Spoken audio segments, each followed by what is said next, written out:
sur Monaco Info. Comme tous les vendredis, nous recevrons un invité en fin de journal. Cette fois-ci, nous serons aux côtés de Médéric Del Monaco, l'un des organisateurs du Salon Top Marque. Mais en attendant, voici les titres de votre journal. En ouverture de cette édition, nous assisterons au 250e anniversaire de la naissance du sculpteur François-Joseph Bozio. Nous découvrirons la présentation de la future exposition Prince et Princesse de Monaco qui aura lieu en Chine au mois de septembre. Nous reviendrons sur le cycle de conférences de la Monaco Mediterranean Foundation.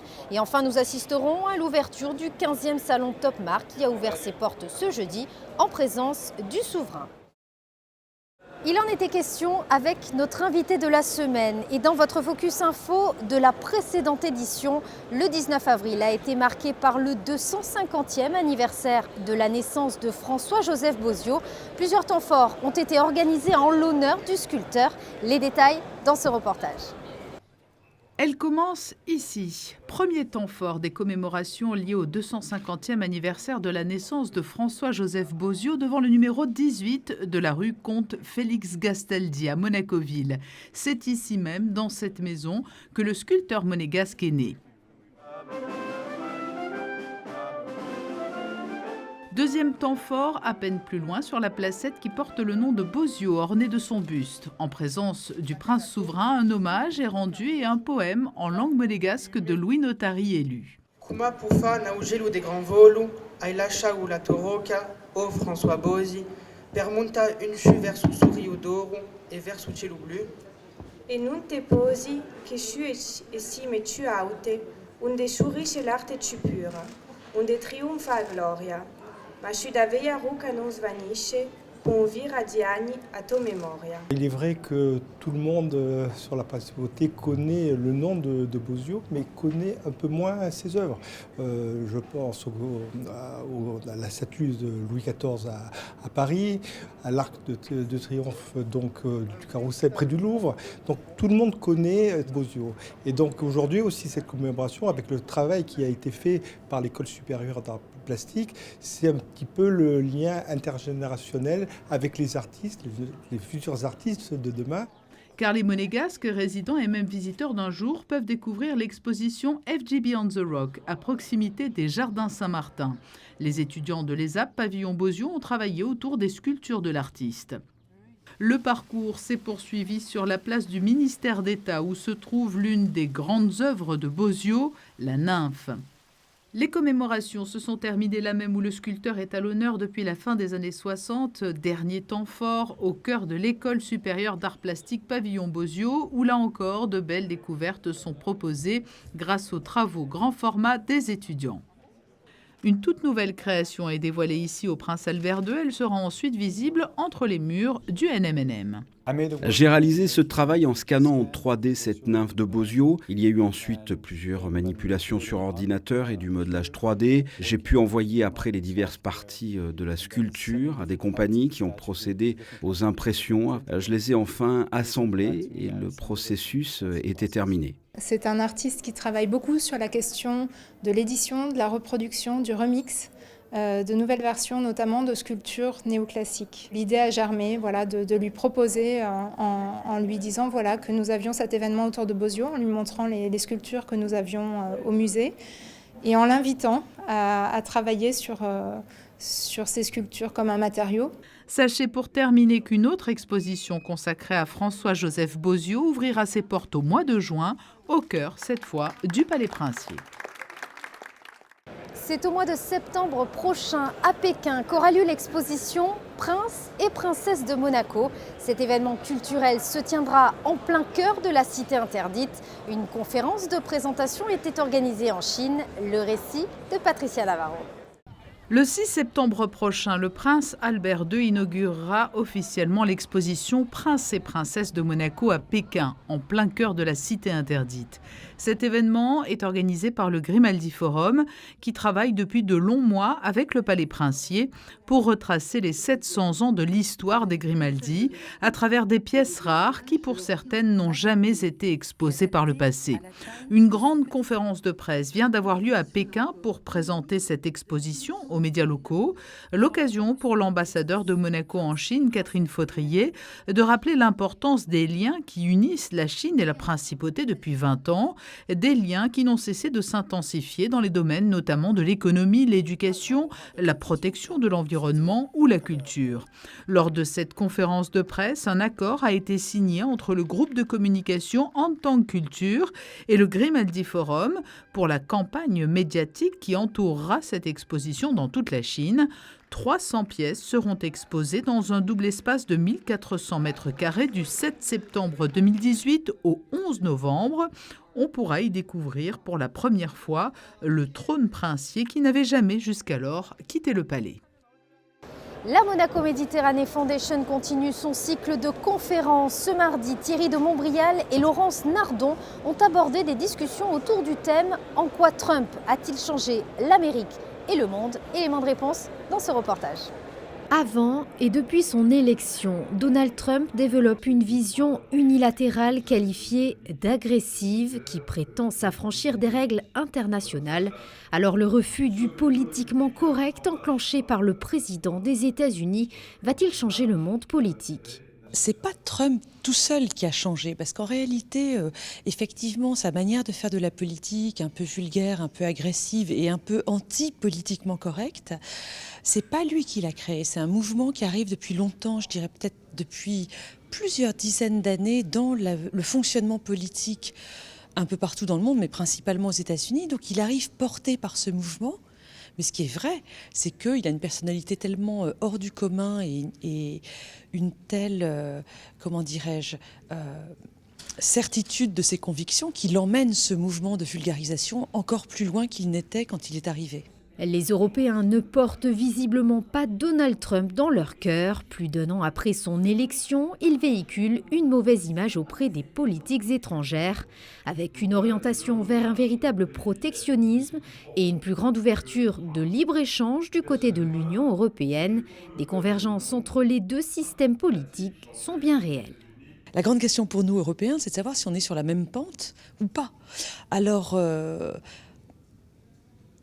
je vais peut-être réserver mon avis. J'ai l'impression qu'on n'en est quand même pas encore là. Que nos politiques à nous se tiennent quand même un peu mieux, que le public attend de ces hommes politiques, ou des élites en général, hommes et femmes politiques d'ailleurs, plus de tenue et plus de respect. Je ne crois pas qu'il faut être pessimiste et penser que tout va nécessairement vers le pire toujours. On peut remonter vers le bien et peut-être qu'en Europe on va faire ça, peut-être même qu'aux États-Unis on va faire ça.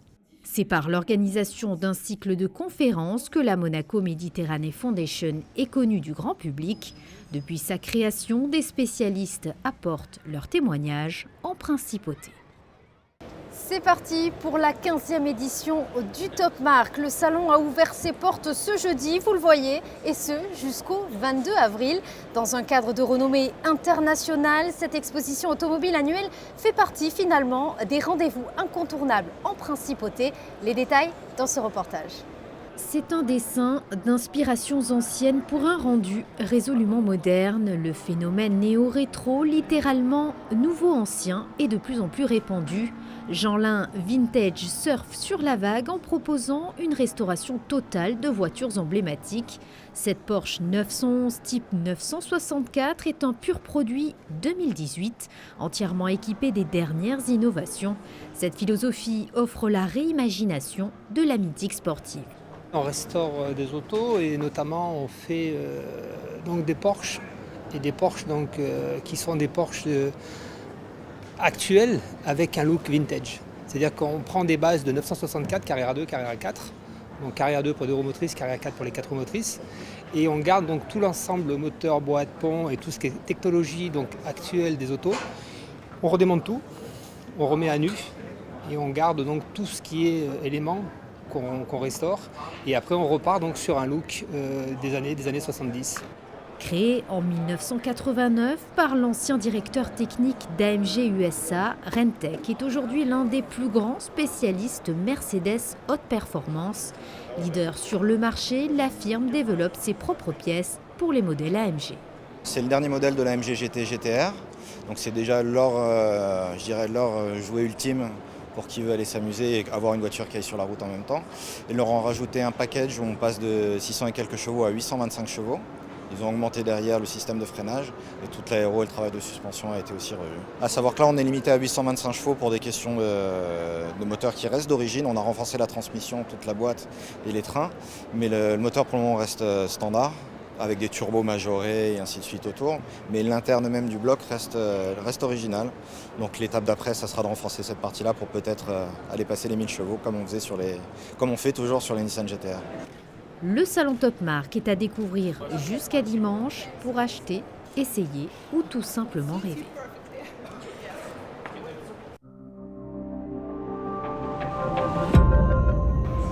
Vous venez de découvrir un reportage consacré à la 15e édition du Salon Top Marque et nous avons rejoint notre invité du week-end. Justement, j'ai à mes côtés Médéric Del Monaco, l'un des organisateurs du Top Marque. Bonjour. Bonjour. Merci de nous accueillir chez vous, si je peux me permettre. Merci à vous surtout. Alors 15 ans déjà, j'ai envie de dire. Est-ce qu'on peut dresser un bilan de toutes ces années? Est-ce que finalement le salon a évolué? Tout à fait, le salon a évolué puisque en termes d'infrastructure, nous avons démarré il y a 15 ans avec un espace qui était réduit parce que nous avions uniquement le salon Ravel, où nous sommes actuellement d'ailleurs. Et au fil des années, nous avons réussi à agrandir le salon en prenant des niveaux inférieurs et aujourd'hui nous en sommes pratiquement à 3 fois l'infrastructure initiale. Alors certains amateurs de belle mécanique vous ont, disons, un peu reproché ces dernières années de vous éparpiller finalement vers le domaine du luxe qui est tout à fait justifiable. Et cette année, vous souhaitez vraiment vous reconcentrer justement sur l'automobile. Exactement, exactement. C'était un peu une évolution normale parce que concernant les manufactures de supercars, le nombre est quand même limité. Donc à un moment donné, on ne pouvait pas trop recevoir d'exposants, surtout que cette configuration du Ravel nous permet uniquement d'exposer des voitures dans cet espace. Donc nous étions obligés, si on voulait s'agrandir, de recevoir des exposants qui n'étaient pas des exposants de supercars. Donc effectivement, du luxe, de la joaillerie, mais l'horlogerie également. Mais il faut dire que l'horlogerie, c'est tout à fait le frère jumeau un peu de l'automobile. Oui, ça va de pair, on a l'impression, c'est vrai. La technologie horlogère va de pair avec la technologie automobile. Absolument. Est-ce qu'on peut dévoiler aux téléspectateurs une exclusivité, une pièce très rare sur le salon, sans trop en dire bien sûr? C'est difficile parce que nous avons plusieurs avant-premières, donc c'est un peu difficile de faire un choix. Donc rapidement, nous recevons le Missile Corbellati, qui est une supercar qui bat le record mondial de vitesse. La voiture est annoncée à 504 km/h, donc c'est quand même un record. Et puis toujours dans le milieu de l'hybride, de l'hybride et des nouvelles technologies. Oui, on sent une évolution vers l'hybride, évidemment. Ça, c'est inévitable. Ouais. Nous recevons Tushek. C'est une voiture qui a la particularité d'être livrée, dirons-nous, avec sa station de chargement solaire. Donc vous recevez la voiture et également la station de chargement. Il faut avoir un peu d'espace. Oui, il faut avoir de la place, effectivement. Allez, pour terminer, j'aimerais qu'on revienne sur un problème finalement que rencontre la principauté depuis quelques années et notamment à la période du Top Marque. Nous en avons longuement parlé avec le conseiller, vous le savez, oui. Concernant ces rassemblements qui créent finalement des incivilités routières ici, au Larvoto. Vous souhaitez dire un mot notamment sur le fait que ça n'a aucun lien avec les essais totalement encadrés par l'organisation.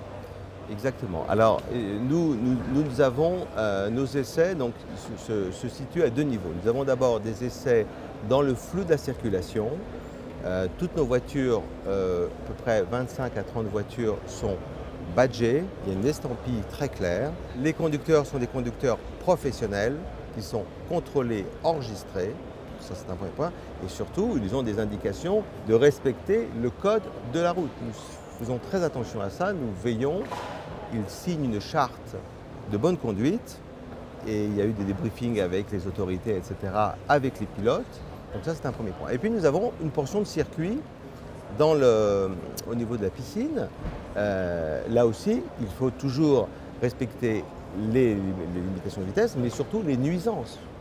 On veut éviter toute nuisance sonore. Pour nous, notre priorité, c'est la sécurité des usagers, des visiteurs, et aussi la tranquillité au niveau sonore. Donc on fait très attention à ça.